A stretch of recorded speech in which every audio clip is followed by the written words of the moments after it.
is my pleasure to introduce Chanel Mccaskill, who is on our state of emergency team of advisors. She has been a wonderful asset to our organization, and I am here to hear about, and she is here to tell us about, the transition through the medical community as well as through her personal life.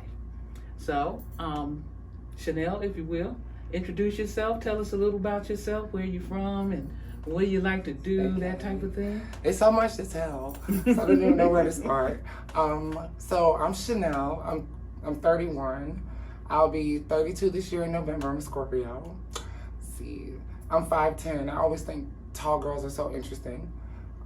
Let's see, I work for Allstate. I work from home. Actually, I just started working from home. And that's so brand new and so different, because I was a waitress for from the age of 16 to 29 for how many years is that?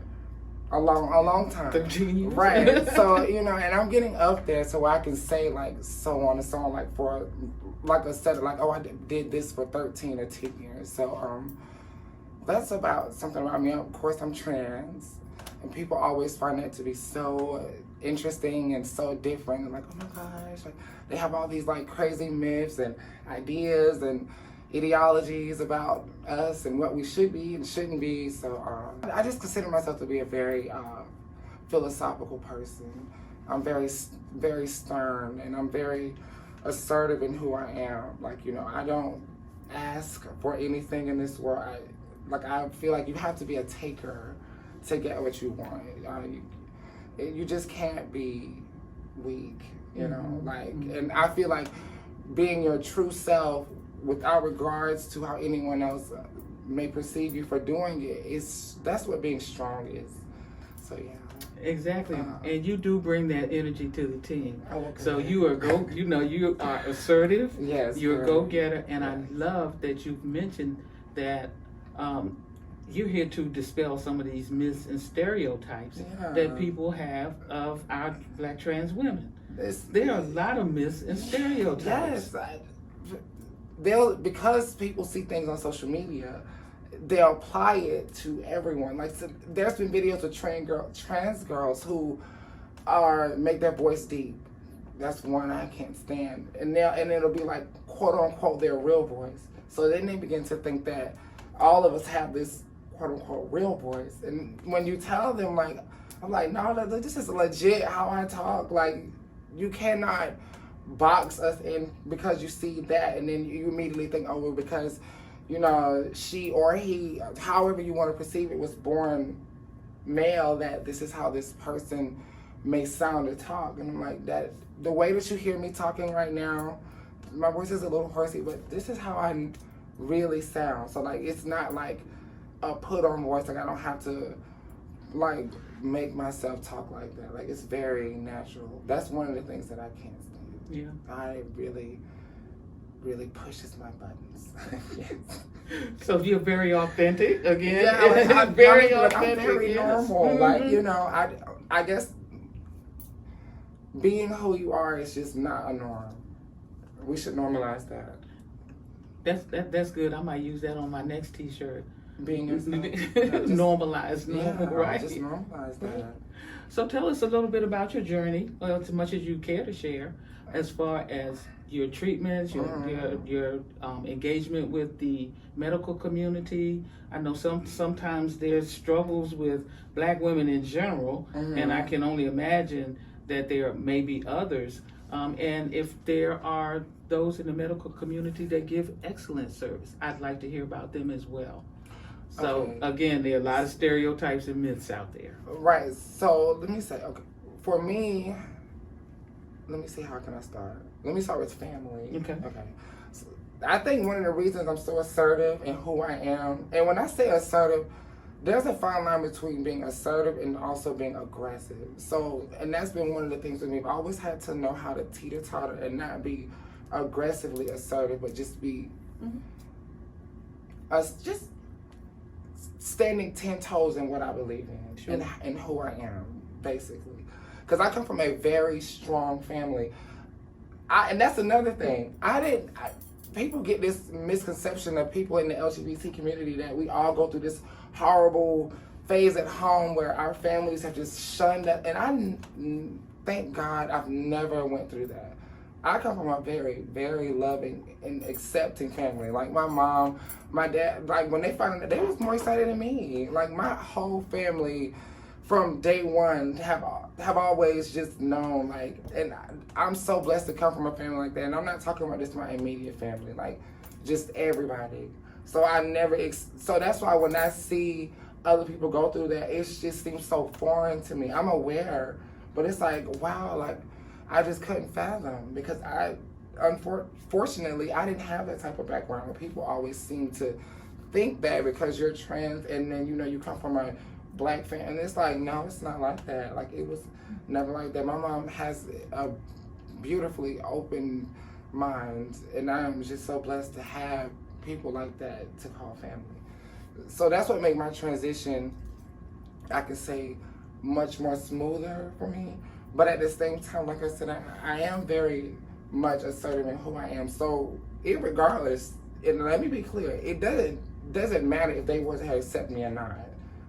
Because at the end of the day, I have to do what I have to do to make sure that I'm okay. Like I can't make anyone else happy if I'm not happy. It's just impossible. And then I'll fold. And then if you fold, you're just weak and you'll crumble. And I don't want to be that person. So regardless as to whether my family accepted me, and I would tell anybody else, regardless if your family, it doesn't matter as long as you accept you.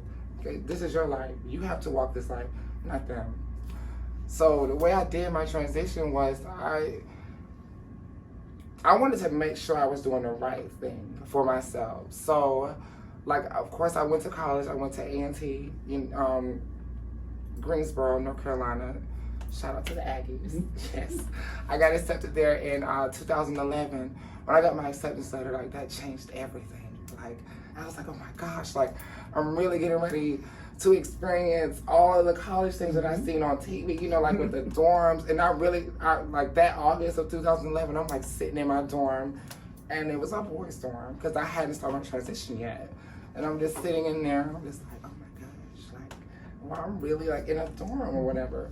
But as time goes on, I just knew that something wasn't right, and I began to have what you call like a gender crisis identity, I guess. Like, I've never really looked up the definition for that, but it just has to be like, because I used to just be looking in the mirror so confused, like, as to knowing something was missing, because I already was in ballroom, and that's a whole other conversation, but I was in ballroom, so I was already kind of like doing, like, dressing up a little for the categories. But as far as in my regular everyday life, like, I'm like, I don't know, because it's so many things that I want to achieve, and I felt like that would have been a major obstacle. Like, being trans will stop a lot of things that I felt like I could have been destined for. Like, I was very much into theater and acting and like singing, but I was majoring in law. And that's because I went to college with the idea that if you go to college, you need to have a solid career, like something that you can graduate with a degree and for sure get a job. So I went for law because I'm thinking, like, if you go for law or medicine, you're going to get a job. But if you go for something like theater or philosophy, and that's not saying it won't happen, but it's just the chances are a bit slimmer than they are for those. Yeah, so being in college was something that was different now, because when I got to college, I hadn't started my transition yet, and I'm staying in this all-boys dorm, and I'm trying to figure out, okay, so what do I do? Like, okay, because this is not high school anymore. This is college. And then I'm going to an HBCU, which is North Carolina Agricultural and Technical State University, and this school is legendary. So I'm like, and they swore, mind you, before I went there, they swore this was like I don't want to say gay capital, but they just swore, I'm like, there's nobody here that is like of the LGBT community. And I'm very pro LGBT, okay? Like how the Black Panthers were for like the African Americans, like that's what I would have been for our community. Like, I'm just all about that, so I'm looking around on campus as in my freshman year, this is 2011, and I don't see anybody.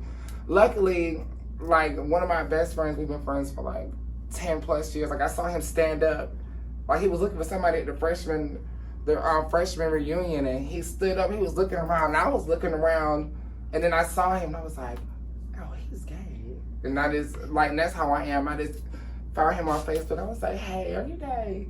And he's like, "Yes." And that's how I met some of my closest friends. But as time went on, you know, being in college, and you know, you're trying to find yourself. College is like a rediscovery of self, because before you get there, you already assume that you know, and you have no idea. And there are many routes and ways to figure out self. For mine, and probably others can relate. Mine was through college, like going there, you know, and I get in this dorm, and I'm majoring in this major that I just begin to feel doesn't suit me, because the only reason I was majoring is because I thought that this is what you have to do to be successful, you know. So I'm struggling in that, and it's like every day I'm waking and I'm looking in the mirror, and I'm just like, it's just not right. Like, you know, like if I'm getting called, like if I'm out and I do something, I get called like bruh or sir, and that just would like be like strike my soul the worst way. I'm like, or it could be something simple as a guy not holding the door, and I'm just like, okay, something isn't right, because I joined this organization on campus called Couture, and like it was broken up into 3 divisions. Like you had dancers, singers / poets, and you had models. I was in the singers / poets, and like I got really popular on campus. Like, but this was as my former self, and I just got very popular. Now, in the midst of all this popularity, like I am so lost as to who I am and what I'm supposed to be doing, because like I felt just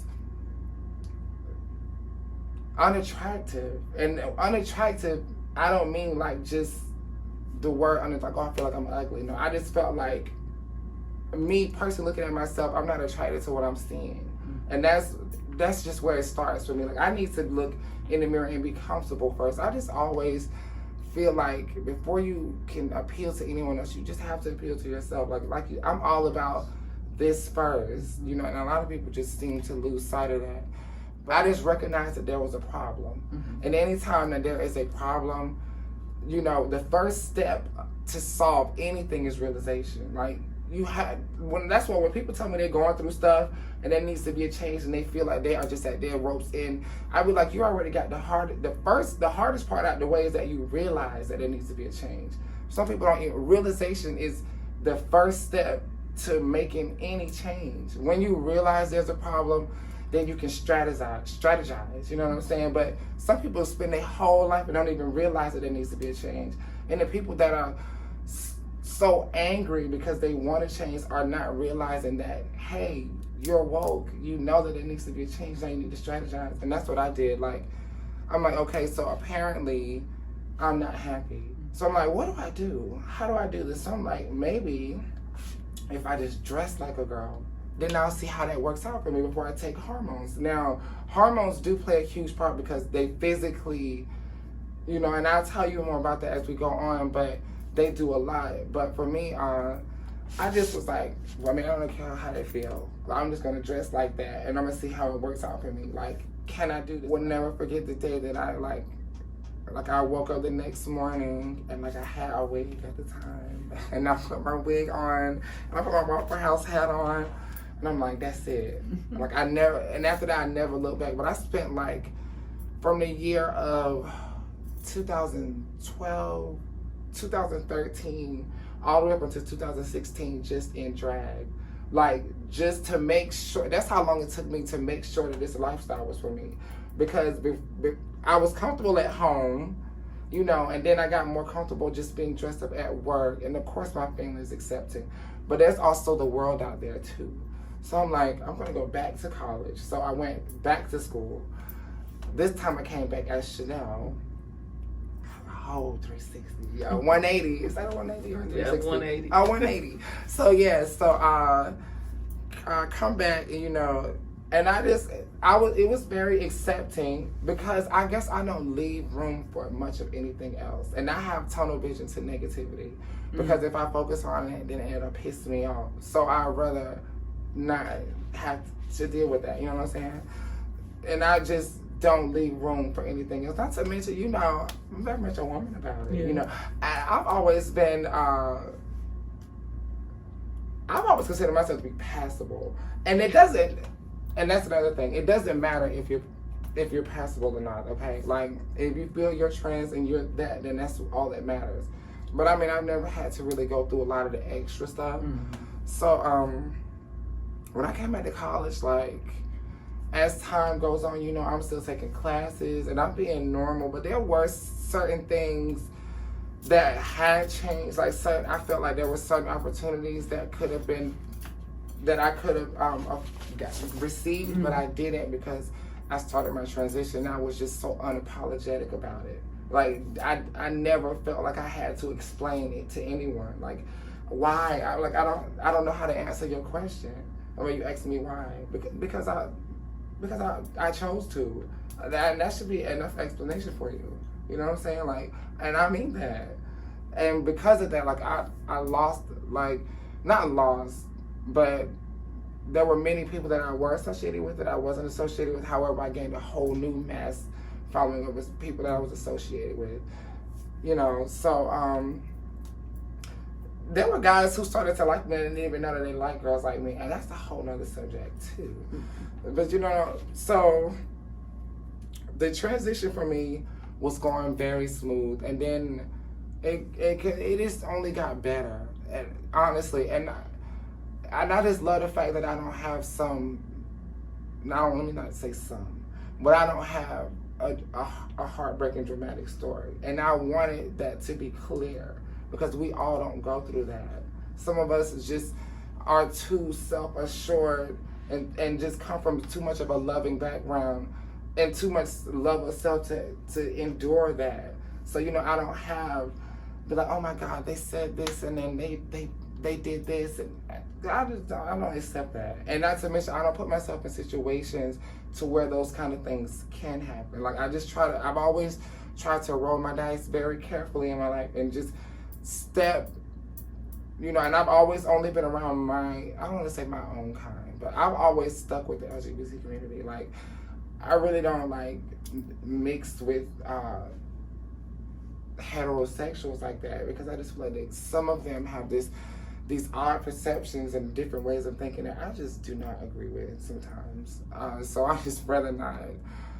But as I was going on in college, you know, I didn't finish college because at some point, okay, it's like I know I'm starting my transition, I'm back in school, I'm back full-time still, you know, in drag at the time, because if you're not taking hormones, you know, they consider that to be a drag queen. Now, however, it's 2021, so now girls they have it where some girls are dressing, you know, the part, and they're not taking hormones, but they still feel trans, and they are entitled to that, you know what I'm saying?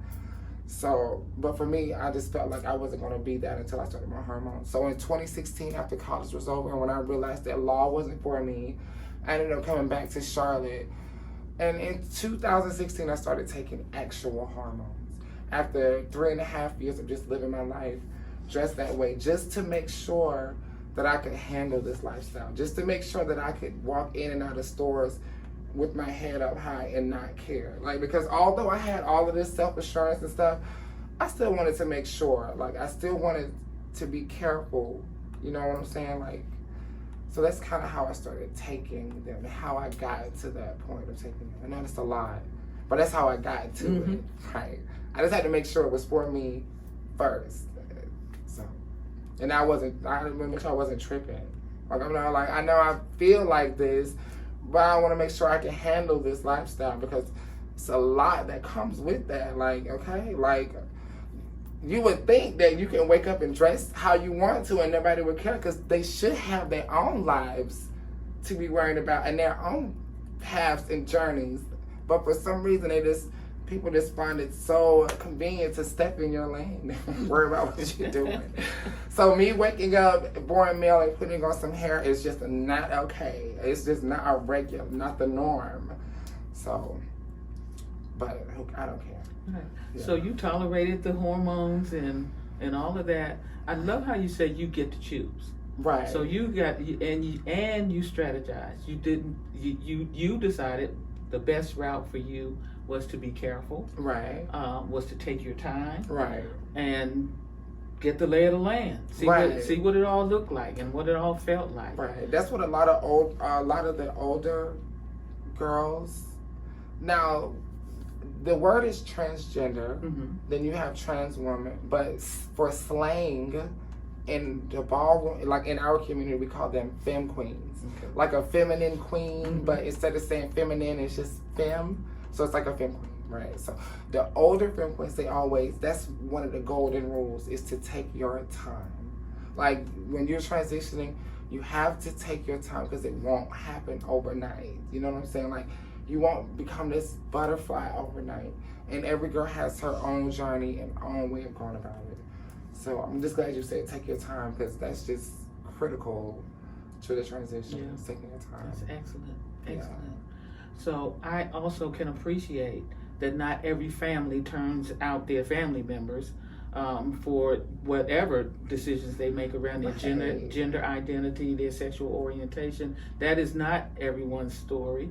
And again, thank you for dispelling those stereotypes and myths that we all come from some kind of trauma. Broken home. Yes.